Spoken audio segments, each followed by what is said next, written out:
जय हिंद बच्चों। आज मैं कक्षा 12 पुस्तक आरोह भाग 2 में वर्णित पाठ कवितावली उत्तरकांड से पढ़ाने जा रही हूँ। कवितावली का ये वाला जो कविता है ये मैंने पढ़ा दिया है पहले वीडियो में। आज मैं आपको दूसरे वीडियो के विषय में बताऊंगी और आपने देखा कि मैंने यहाँ पे सबका अर्थ भी लिख रखा है आपकी सरलता के लिए, जिससे आप उसको अच्छे से समझ जाएं।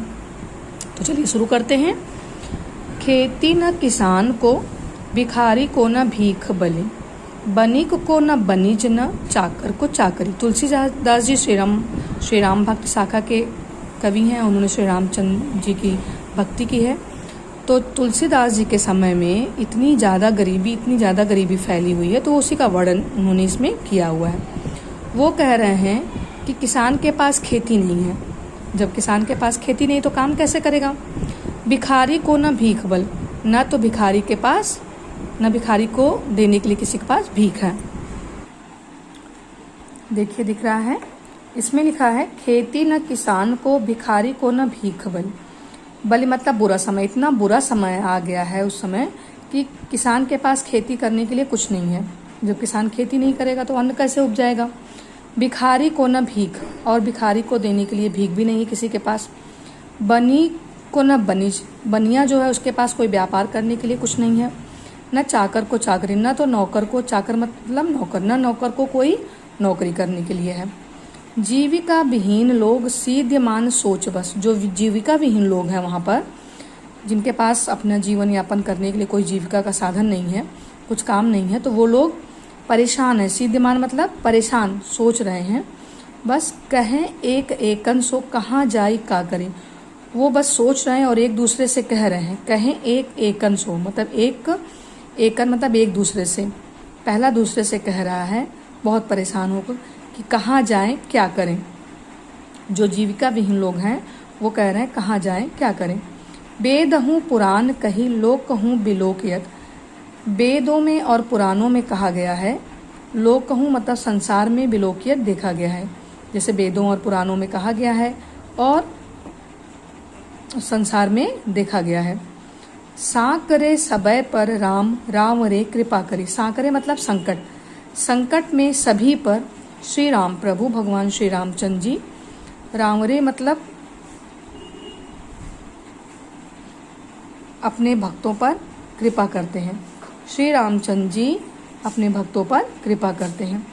गरीबी दशानन दबाए दुनी दीन बंधु, मतलब जो ये दारिद्र दशानन, दारिद्र मतलब गरीबी, ये जो गरीबी रूपी रावण है इसको दबाई दुनी दीन बंधु, दरिद्र दहन देख तुलसी हाहा करी। मतलब ये दुर्दशा रूपी जो आग है, जो गरीबी रूपी जो रावण है और दुर्दशा रूपी जो आग है लोगों में लगी हुई है, इसको कौन दबाएंगे, कौन करेगा। दीन बंधु मतलब भगवान श्री रामचंद्र जी। यह जो दुर्दशा रूपी आग है इसको देख करके तुलसीदास जी अपने उसमें अपना नाम का वर्णन किया है कि सब हाहाकार कर रहे हैं कि इस गरीबी रूपी जो रावण है और दुर्दशा रूपी जो आग है, इससे सब हाहाकार कर रहे हैं कि हे भगवान श्री रामचंद्र जी हमारी रक्षा करिए।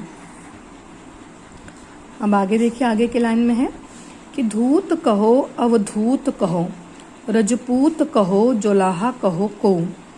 काहू की बेटी सो बेटा न ब्याह, काहू की जाति बिगाड़ न सो। अब इन दोनों पंक्तियों का देखिए।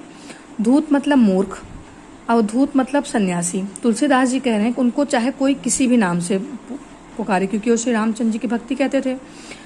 तो जो भी उनसे दुश्मनी अपना मोल लेते थे उनकी सफलता को देखकर, तो वो उनको मूर्ख कहता था, कोई उनको सन्यासी कहता था, कोई उनको साहसी कहता था, राजपूत कहता था, और कोई उनको जुलाहा कहता था, बुनकर कह के उनको पुकारता था। काहू की बेटी सो ब्याह, बेटा न ब्याह, काहू की जाति बिगाड़ न सो। और तुलसीदास जी कह रहे हैं मुझे किसी की बेटी से अपने बेटा का ब्याह नहीं करना है, मतलब संसार में मुझे ऐसा कोई अपना काम नहीं करना है। काहू की जाति बिगाड़ न सो, और मुझे किसी की जात को नहीं बिगाड़ना है। मतलब अगर अपनी बेटी, दूसरे की बेटी अगर अपने घर में ब्याह करके आती है तो उसका सरनेम बदल जाता है। तो वही कह रहे हैं मुझे किसी की जात को बिगाड़ना नहीं है। तुलसी सरनाम गुलाम है राम को, तुलसीदास जी कह रहे हैं कि वो तो किसके प्रसिद्ध हैं, वो तो इस नाम से प्रसिद्ध है, संसार में इस बात का जोर शोर है, तुलसीदास जी श्री रामचंद्र जी के भक्त हैं। जाको रुचय सो कहे कछु ओ, तुलसीदास जी कह रहे हैं जिसको जो अच्छा लगे, रुचय मतलब जो अच्छा लगे, जिसको जो अच्छा लगे वह उस बात को कहे। मांग के खैबो मसीत को सोईबो, लेबो को एको न देबो को दोई। तुलसीदास जी कह रहे हैं मैं तो खैबो मतलब खाता हूँ, मांग कर खाता हूँ, मसीत को सोईबो मतलब मस्ती में सोता हूँ, मैं तो मस्ती में सोता हूँ, मांग कर खाता हूँ। लेबो को एको न देबो को दो, ना तो मुझे किसी से लेना है ना तो किसी से देना है। हिंदी में एक कहावत भी है कि लेना एक न देना दो, तो मुझे किसी से ना कोई काम है, ना कोई ज़रूरत है, ना मुझे किसी से लेना है ना देना है। तुलसीदास जी कह रहे हैं कि मेरी प्रसिद्धि से, मेरे हर काम से मुझे संसार के सभी लोग, कोई मुझे मूर्ख कह रहा है, कोई सन्यासी कह रहा है, कोई मुझे राजपूत कह रहा है, कोई मुझे जुलाहा बुनकर कहता है, मुझे किसी इस बात से कुछ भी फर्क नहीं पड़ता। ना तो मुझे अपने बेटे की किसी बेटी से ब्याह करना है, संसार में मेरा कोई है ही नहीं, ना तो मैं किसी की जाति को बिगाड़ूंगा। तुलसीदास जी कह रहे हैं मैं तो सिर्फ एक ही नाम से यहाँ प्रसिद्ध हूँ, मैं तो सिर्फ एक ही लोगों के का गुलाम हूँ। वो कौन है? भगवान श्री रामचंद्र जी। जिसको जो अच्छा लगे वो मेरे बारे में वो बात कहे। मैं तो मांग कर खाता हूँ और मस्ती में सोता हूँ, लेने को मुझे एक, ना तो मुझे किसी से लेना है ना मुझे किसी से देना है। इन तीनों का अर्थ मैंने अपने वीडियो में बताया है। कृपया उसको देखें। धन्यवाद।